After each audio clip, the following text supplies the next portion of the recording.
Bismillahirrahmanirrahim. Assalamualaikum warahmatullahi wabarakatuh.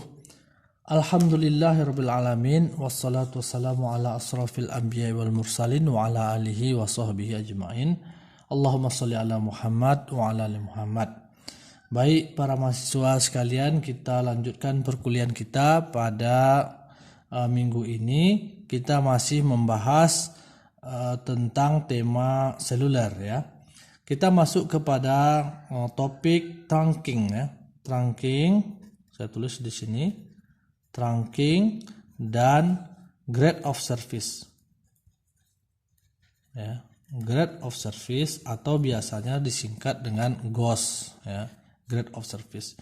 Jadi perhubungan, bagaimana suatu sistem seluler itu terhubung, kemudian seperti apa tingkat layanannya. Nah, inilah yang disebut dengan trunking dan grade of service ya. Trunking dan grade of service. Nah, mengapa idenya perlu dilakukan trunking dan grade of service ini? Maka kita ketahui bahwa channel yang tersedia untuk berkomunikasi dalam sistem seluler itu jauh lebih sedikit dibandingkan dengan jumlah user ya. Jadi channel yang tersedia ya sangat lebih kecil dibandingkan dengan jumlah user ya, jumlah user. Sebagai contoh, kita ketahui kemarin bahwa jumlah channel untuk sistem seluler GSM 900 misalnya ya, GSM 900 jumlah channelnya adalah ini sudah kita cari juga dulu pada pertemuan lalu. Jumlah channel itulah bandwidth sistem dibagi dengan bandwidth per user, ya kan?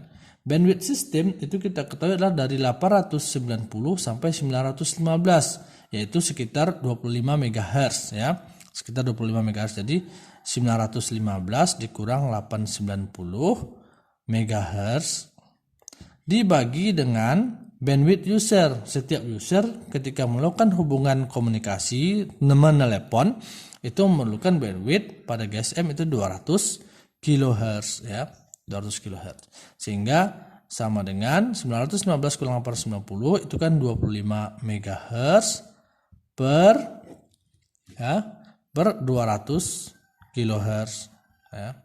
Sehingga kita bisa mengetahui jumlah channel itu 25 kali 10 pangkat 3 MHz diubah menjadi kilo, jadi 10 pangkat 3 kHz per 200 kHz. Atau ini sama dengan 25.000 dibagi 200 itu 125 channel ya. Jadi jumlah channel yang ada pada GSM 900 itu cuma 125 kanal. Ini yang harus dibagi-bagi untuk seluruh user gitu. Nah, keutamaan dan kelebihan sistem seluler kemarin yang kita sudah ketahui bahwa 125 channel ini dialokasikan untuk satu klaster, di mana satu klaster terdiri daripada banyak sel, beberapa buah sel. Kalau klasternya 3 itu berarti ada 3 sel dalam satu klaster. Nah, 125 channel ini bisa dialokasikan untuk satu klaster dan bisa diulang lagi penggunaannya di klaster yang lain gitu ya. Jadi misalnya di sini kita punya sel ini satu klaster misalnya. Ini 125 channel itu kita alokasikan untuk 3 sel ini atau satu klaster itu. Kemudian 125 channel ini juga bisa kita ulang lagi digunakan untuk klaster yang lain ya. Misalnya ini satu klaster. Ini misalnya satu klaster ya.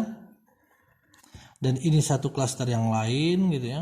Dengan menggunakan konsep frekuensi Rius, 125 kanal itu bisa digunakan untuk satu klaster dan diulang lagi penggunaannya di klaster sebelahnya. Karena tidak akan terjadi gangguan, bukan tidak akan terjadi gangguan di antara mereka atau interferensi di antara mereka akan lemah karena kanal yang sama ini digunakan pada tempat yang berbeda, ya kan? Pada tempat yang berbeda sehingga dengan menggunakan konsep frekuensi Rius ini 125 kanal itu akan terus diulang di semua wilayah sehingga kita tidak akan pernah kehabisan frekuensi, tidak akan pernah kehabisan kanal. Akan tetapi 125 kanal ini kan digunakan nanti untuk satu klaster ini. Berarti satu sel itu dapat kira-kira 125 dibagi 3 ya.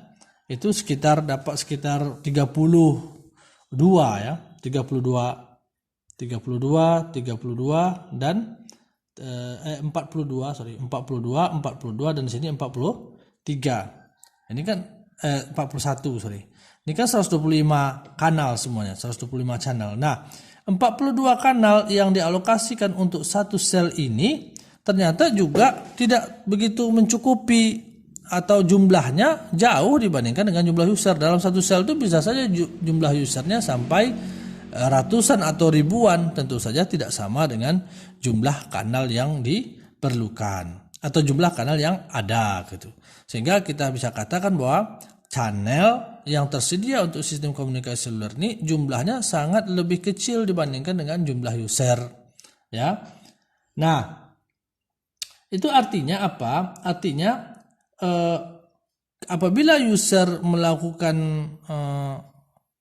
hubungan atau menelepon pada saat yang bersamaan, itu cuma dalam satu sel itu cuma boleh 42 user yang melakukan telepon pada saat yang bersamaan gitu. Kalau ada lebih user yang ke-43 melakukan telepon sementara 42 user lainnya sedang masih menelepon, maka tentu saja user yang ke-43 ini akan ditolak permintaan teleponnya atau call-nya. Ya, kenapa? Karena kanal sudah habis, sedang dipakai oleh user yang lain, sehingga akan terjadilah blocking namanya. Jadi user yang ke-43 ini tidak bisa melakukan hubungan. Kalau dia mengangkat telepon pasti akan keluar nadanya adalah nada sibuk, menunjukkan bahwa jaringan sibuk gitu ya. Artinya kanal itu tidak tersedia gitu. Nah, oleh karena itu disusunlah konsep trunking ini, yaitu kita menghitung bagaimana berapa kanal yang kita alokasikan untuk satu sel dengan jumlah user tertentu, sedemikian hingga kita bisa memberikan layanan yang terbaik untuk user tersebut. Karena sebenarnya ketika misalnya ya dalam satu sel itu adalah 42 kanal gitu ya, channel, kemudian ada 100 orang user di sini, maka tentu saja user itu tidak semuanya dalam waktu bersamaan melakukan telepon. Misalnya telepon yang pertama, kemudian telepon yang kedua, telepon yang ketiga. Nah, ketika yang keempat telepon, mungkin user yang pertama tadi sudah selesai menelepon sehingga kosong lagi kanalnya gitu kan. Atau pada jam-jam sibuk misalnya telepon user pertama, kedua, ketiga, keempat belum lepas-lepas sampai yang ke 5 sampai yang ke-20 misalnya. Sampai yang ke-30 tetap aja dipakai sampai 30 channel. Ketika tiba di kanal yang 31, masuk user ke-31, kanal yang ke-1 lepas misalnya, selesai menelepon sehingga kosong lagi kanalnya.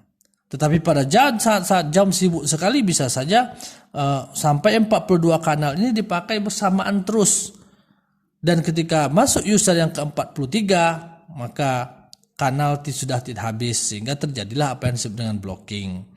Nah, grade of service ini adalah suatu parameter yang digunakan untuk menghitung seberapa tinggi tingkat blocking dalam suatu sistem seluler. Seberapa sering suatu user atau seorang user itu diblok atau tidak mendapatkan layanan mendapatkan layanan kanal, atau dia mendapatkan nada sibuk, atau dia diblok ketika dia ingin melakukan panggilan di dalam satu sel atau dalam suatu sistem seluler.